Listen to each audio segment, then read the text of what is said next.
Bertahun-tahun menunggu suaminya kembali dari Jepang, ternyata suaminya pulang membawa istri baru dari sana dan sedang hamil pula. Sungguh Yongbuk tidak bisa berkata-kata lagi melihat suaminya ternyata sudah menikah untuk kedua kalinya. Sorim, pria ini membawa wanita Jepang yang bernama Sachiko.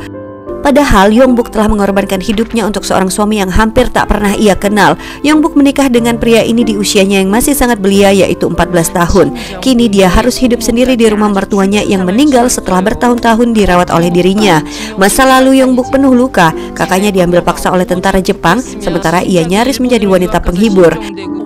Di tengah derita itu, suaminya pun pergi belajar ke Jepang, bertahun-tahun meninggalkannya dalam kesendirian. Setiap malam ia tidur sambil duduk menanti suaminya kembali. Dan 5 tahun kemudian barulah datang seorang pria. Dia menatap foto suaminya dan benar itu adalah suaminya yang datang membawa seorang wanita hamil. Tak disangka pria yang dia tunggu kini datang membawa wanita lain. Sang suami tidak mengenali pengorbanannya, bahkan mengaku tidak bisa menerima Yongbuk karena dia telah menikah dengan Sachiko. Hal ini tentunya membuat Yongbuk marah. Dia tidak akan mau pergi dari rumah ini meskipun suaminya mengusirnya. Dialah yang merawat orang tua suaminya, bahkan ketika sang orang tua tak bisa lagi ke kamar mandi sendiri. Lalu dia juga yang menjaga rumah ini agar bersih dan selalu rapi. Kini suaminya datang dan menyuruhnya pergi, tak akan Yongbuk biarkan. Dan pada wanita Jepang ini Yongbuk berkata bahwa jangan harap aku akan pergi dari sini. Sachiko sendiri bingung, dia juga baru tahu kalau suaminya sudah punya istri di kampungnya. Hal ini membuat Sachiko menangis semalaman. Tak tahu jadinya kehidupan mereka saat ini, satu suami dengan 2 istri. Tentunya ketegangan di antara kedua istri ini pun pasti akan terjadi. Besoknya Yongbuk menyuruh Sachiko untuk ikut dengannya pergi ke ladang seperti semua wanita lainnya. Wanita Jepang ini terlihat manja, menjerit ketika ada serangga yang menempel di tangannya, tapi tak ada orang yang mau memperdulikannya.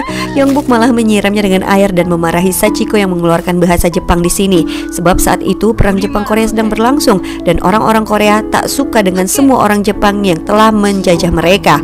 Warga kampung ini sangat tak suka dengan kehadiran Sachiko. Sudahlah dia ini adalah istri kedua, dia juga berdarah Jepang. Akibatnya saat Yongbuk ingin menghutang kain, tak diberi lagi seperti biasanya. Karena pria ini tak mau hasil jerih payah Yongbuk malah dinikmati oleh wanita Jepang ini. Di jalan pulang mereka berdua kembali bertengkar. Saat Yongbuk mengambil uang Sachiko dengan alasan biaya sewa rumah dan juga makan di rumah, Sachiko pun marah. Yongbuk juga tak terima sebab Sachiko adalah orang Jepang. Yongbuk berkata, kalian orang Jepang sudah menjajah kami, mengambil nasi kami, sendok kami, bahkan kakakku, dan kini kau juga sudah merebut suamiku. Sachiko berkata bahwa itu tak ada hubungannya dengan dirinya. Lalu Yongbuk pun menjawab, kami juga tidak ada hubungannya dengan peperangan ini, tapi kamilah yang menjadi korban. Tak lama kemudian Sachiko ketakutan mendengar suara letusan senjata yang ternyata berasal dari latihan para tentara Korea. Tak kasihan dengan Sachiko, Yongbuk lalu meninggalkan istri suaminya ini begitu saja. Mereka pun kemudian makan bersama dengan sangat canggung. Agar tetap adil, tak ada yang dekat dengan Sorim, akhirnya mereka makan di meja terpisah. Yongbuk cukup keras dengan Sachiko dan selalu memarahi Sachiko apapun yang dia lakukan. Akan tetapi di malam hari dia selalu mengalah dan tidur di luar. Saat Sorim keluar, dia melihat Yongbuk tidur dalam keadaan duduk. Artinya hal ini sudah biasa dia lakukan. Sang suami kemudian mengambil kain di tangan Yongbuk dan membuat wanita ini terbangun. Sorim berkata, ayolah tidur di dalam saja, sampai kapan kau mau tidur di luar terus? Yongbuk yang keras kepala ini menolaknya, tetapi Sorim memaksanya dan mereka pun saling tarik kain ini hingga membuat mereka terjatuh. Dan ini semua dilihat oleh Sachiko. Yongbuk lalu mendorong tubuh suaminya ini. Lalu pria ini berkata, dia hanya bercanda dan cobalah sedikit saja tersenyum. Tapi bagi Yongbuk, dia tak terbiasa tersenyum. Kehidupannya sudah sangat berat untuk membuatnya bisa tersenyum. Suaminya lalu berkata maafkan dirinya dan terima kasih. Tak disangka momen ini membuat Yongbuk salah tingkah dan merasakan debaran jantung yang belum pernah dia rasakan sebelumnya. Tampaknya inilah kali pertama Yongbuk jatuh cinta pada suaminya sendiri. Sementara itu semua itu disaksikan oleh Sachiko yang merasa sakit hati dengan semua itu. Lalu sampai kapankah mereka bisa hidup bersama seperti ini? Siapakah yang harus mengalah dan pergi Yongbuk dari sini? harus melayani sang istri kedua yang hamil ini. Dia yang memasak, membersihkan rumah, dan dia juga yang mengalah harus tidur di luar. Tapi Yongbuk yang baru saja bertemu dengan suaminya ini baru saja merasakan jatuh cinta, dan itu membuat Sachiko istri kedua suaminya ini sangat cemburu pada Yongbuk. Dia tak mau Yongbuk mencuri hati Sorim. Mereka pun makin bersaing untuk mendapatkan perhatian sang suami. Saat hujan, Yongbuk dengan penuh perhatian mengelap sepatu suaminya, sementara sepatu Sachiko dia letakkan di bawah tetesan hujan sampai benar-benar basah. Sachiko selalu mengawasi gerak-gerik Yongbuk. Mereka berdua tak bisa disatukan dan membuat Sorim makin sakit kepala. Saat hendak diajari menulis, mereka malah bertengkar. Yongbuk berkata dia tidak perlu belajar membaca dan menulis sebab dia akan selalu bersama dengan Sorim sang suami yang akan membacakan untuknya. Sorim nampak bersedih mendengarnya. Akhirnya akhirnya mereka tetap belajar menulis aksara Korea. Sachiko menulis namanya dalam bahasa Korea, Nam Hengja, membuat Yongbok pun kesal. Lalu Sachiko berkata, jika nama kami digabungkan berarti menjadi Hengbok, yang berarti kebahagiaan. Bukankah begitu? Sepertinya Sachiko sudah mulai ingin berdamai dan hidup berdampingan dengan Yongbok. Lalu di suatu malam, Yongbok mendengar suaminya batuk dengan begitu hebat dan tak berhenti. Yongbok lalu memberikan pria ini minum, akan tetapi yang dibutuhkan Sorim adalah sapu tangan milik Sachiko. Awalnya Yongbok merasa sangat cemburu karena pertolongannya tidak diterima, tapi marah itu berubah menjadi panik ketika melihat darah di sapu tangan Sachiko. Yongbok panik dan langsung membersihkan noda darah di kemeja suaminya dengan berurai air mata. Sachiko berkata, "Sudahlah, berhentilah. Noda darah akan sangat sulit untuk dibersihkan." "Aku sudah sering mencobanya tapi tak berhasil," ujar Sachiko. Yongbok tak peduli, dia piawai dalam urusan rumah tangga. Dia telaten dalam membersihkan semuanya, memperbaiki benda-benda dan tak mungkin dia menyerah. Melihat Yongbok yang menangis membuat Sorim menjadi begitu sedih. Pria ini berkata, dia juga ingin sembuh dari penyakit ini. Beberapa tahun lalu dirinya dipenjara karena menjadi anggota klub buku yang mempelajari bahasa Korea di Jepang. Dan di sanalah dia terjangkit TBC. Dia tidak mendapatkan pengobatan yang layak hingga saat bertahun-tahun saat dia dibebaskan semuanya sudah terlambat. Sorim merasa kini dia berada di ambang kematian. Yongbok tak mau mendengar itu semua. Dia baru saja bertemu dengan Sorim dan baru saja jatuh cinta. Di pagi hari Yongbok marah dan menampar Sachiko. "Kalian orang Jepang yang menyebabkan Sorim sakit," ujarnya. Yongbok menyebut Sachiko adalah penjajah dan selir, tapi Sachiko berkata, "Kaulah yang selir," membuat Yongbok kembali menampar wanita Jepang ini dan Sachiko pun membalasnya. Sachiko lalu berkata, "Walaupun kau merasa telah mengurus orang tua Sorim, tapi aku yang telah menjaga Sorim. Kau meninggalkan kampungmu untuk menikah, tapi aku meninggalkan negaraku untuk menikah. Kita sama-sama tidak mau meninggalkan Sorim dan akhirnya kita juga akan tetap bersama. Aku dulu juga seperti dirimu, marah dan kejam saat tahu Sorim sekarat, tapi semua itu tak ada gunanya." Sambil pergi meninggalkan Yongbok yang menangis.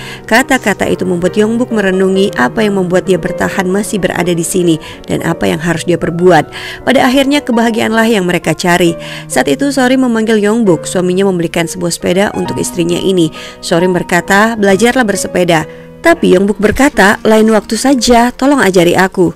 Yongbok tahu suaminya ingin istrinya menguasai banyak hal saat nanti dia sudah tidak ada di dunia ini. Perlahan Yongbok pun mulai lunak. Di sore hari ketika Sachiko belum juga kembali, dia mencarinya ke dalam hutan dan sungai. Ternyata Sachiko sedang berada di tepi sungai dengan kaki yang terluka. Di sini Yongbok mulai perhatian dengan selir suaminya ini. Dia mengobatinya dan menanyakan bagaimana keadaan bayi di perut Sachiko. Meski sempat tersenyum, Yongbok kembali mengomeli Sachiko seperti biasa, membuat Sachiko kesal dan menarik cincin di leher Yongbok dan membuangnya. Dan itu dibalas Yongbok dengan melempar sepatu Sachiko ke air. Setelah mendapatkan kembali cincin peninggalan orang tuanya, Yongbok menjadi tak tega melihat wanita hamil ini. Dia malah membantu mengambilkan sepatu yang sudah dia lemparkan. Yongbok sebenarnya hatinya baik, tapi kejamnya hidup membuatnya nampak begitu keras.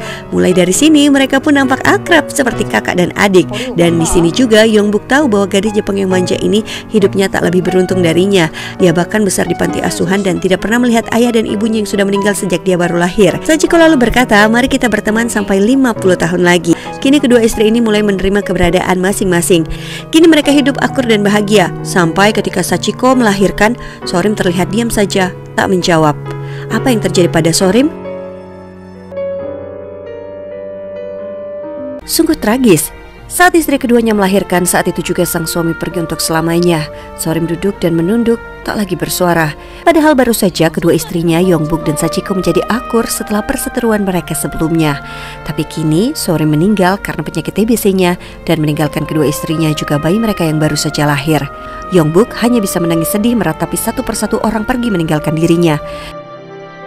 Kenangan terakhir bersama dengan suaminya tentu tak bisa dia lupakan begitu saja, membuat Yongbok kalut dan membakar semua barang-barang pribadi Sorim.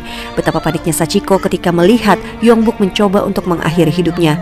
Sachiko menolongnya dan menangis, memeluk istri pertama suaminya ini sembari berkata, "Tolonglah, tetaplah hidup.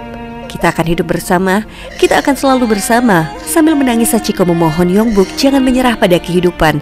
Yongbok teringat perkataan Sorim suaminya yang berkata bahwa Sorim beruntung bertemu dengan Yongbok dan dia harap dia tidak meninggalkan kenangan menyakitkan untuk Yongbok. Yongbok tak tahu harus apa lagi, harus bagaimana lagi. Dia hanya bisa menangis dan menangis saja. Hari-hari mereka pun berlalu, mereka berdua harus menghadapi kenyataan bahwa kini mereka adalah seorang janda. Kini Sachiko meneruskan keinginan mendiang sang suami yang ingin mengajarkan Yongbuk untuk bersepeda. Yongbuk ketakutan, tapi Sachiko terus menyemangatinya untuk mempelajari hal-hal berguna dalam hidup ini. Yongbuk pun terjatuh saat menyadari bahwa sepeda ini tak lagi dipegangi oleh Sachiko. Mereka lalu bertekad untuk menjalani sisa kehidupan ini sebagai saudara. Tiba-tiba Yongbuk berkata, "Sachiko, kau jangan mati. Aku sudah muak dengan perpisahan." Sachiko lalu menggenggam tangan Yongbuk. "Ya, kini kita hanya bertiga." Sachiko juga tidak mau Yongbuk pergi meninggalkan dirinya. Tapi kehidupan memang tak pernah bisa ditebak. Saat di tengah malam, saat mereka sedang tertidur, ada suara ledakan yang semakin dekat dan semakin dekat membangunkan Yongbuk dan bayi mereka. Lalu suara sirene tanda bahaya pun bergema. Perang Korea dan Jepang kembali pecah. Suasana kala itu langsung berubah mencekam. Mereka harus lari ke tempat persembunyian warga bersama dengan para wanita lain. Untuk menenangkan Sachiko yang amat ketakutan, Yongbuk lalu memberikan jepit rambut yang pernah dia curi dulu dan dia pasangkan kembali ke rambut Sachiko. Yongbuk berkata, "Kita harus berani melewati ini semua. Sekarang kita tidak seorang diri." Yongbuk lalu melihat bayi kecil ini lalu memberikannya satu-satunya foto Sorim yang dia miliki agar bayi ini bisa mengenali wajah ayahnya. Tapi tak lama kemudian dua tentara Korea masuk ke persembunyian mereka dan mencari boneka Jepang. Di saat yang sama, bayi kecil Sachiko menangis, membuat Sachiko spontan mendiamkan anaknya dengan menggunakan bahasa Jepang. Hal ini tentunya membuat tentara ini mengira Sachiko adalah penyusup atau mata-mata Jepang. Tentara ini lalu menyeret Sachiko dan hendak mengeksekusinya. Meskipun Yongbuk berusaha menolong Sachiko, tapi dua tentara ini terus menarik rambut Sachiko keluar dari tempat persembunyian. Yongbuk yang mau menyelamatkan Sachiko ini lalu memukul kepala tentara Korea ini dengan botol hingga pecah. Tentu hal ini sangat berbahaya bagi mereka berdua. Kini mereka harus kabur sekarang juga sebelum semua tentara datang mengepung mereka. Mereka lari ke hutan dan mencari tempat bersembunyi. Dari belakang, tentara Korea terus mengejar mereka sambil meletuskan tembakan. Yongbuk lalu punya rencana. Dia meminta Sachiko untuk kabur duluan bersama dengan bayi mungil ini dan dia akan mengalihkan tentara ke arah yang berlawanan. Yongbuk menyuruh Sachiko menunggunya di pohon yang pernah mereka lihat bersama.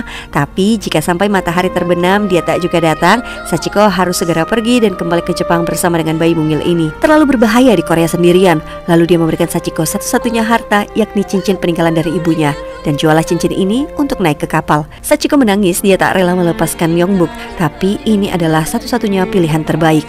Mereka lalu berpelukan yang cukup lama karena mungkin mereka menyadari bahwa ini bisa jadi pelukan terakhir bagi mereka. "Selamat tinggal Hengja, kakak perempuanku tersayang," ujar Yongbuk perlahan sebelum berlari ke arah lain meninggalkan Sachiko yang masih terisak. Sachiko harus tegar demi bayi kecilnya dan dia pun harus segera pergi dari sini. Sayangnya, Yongbuk terkepung dan tidak bisa lari kemana-mana lagi. Tak ada yang bisa dilakukan Yongbuk selain pasrah saat tentara itu mengerahkan senjata mereka pada dirinya. Dan sampai senja pun tiba, Yongbuk tak datang ke tempat yang sudah dijanjikan. Ya, Yongbuk tidak akan pernah datang. Andai saja ada kesempatan lain, Yongbuk ingin sekali bertemu dengan Sachiko sebagai teman. Yongbuk tidak pernah menyesali kehadiran Sachiko dalam pernikahannya, dan dia berharap bisa berbahagia bersama di kesempatan yang lainnya. Puluhan tahun berlalu, Sachiko selamat dan kini sudah sangat tua. Dia ternyata memberi nama anaknya Yongbuk. Hari ini dia kembali ke kampung ini dan mengingat semua kenangan yang tak mungkin dia lupakan. Dan tentunya dia akan selalu mengenang adik kesayangannya, Yongbuk. Dan film pun selesai, sampai jumpa di cerita film seru lainnya. Sekian dan terima gaji.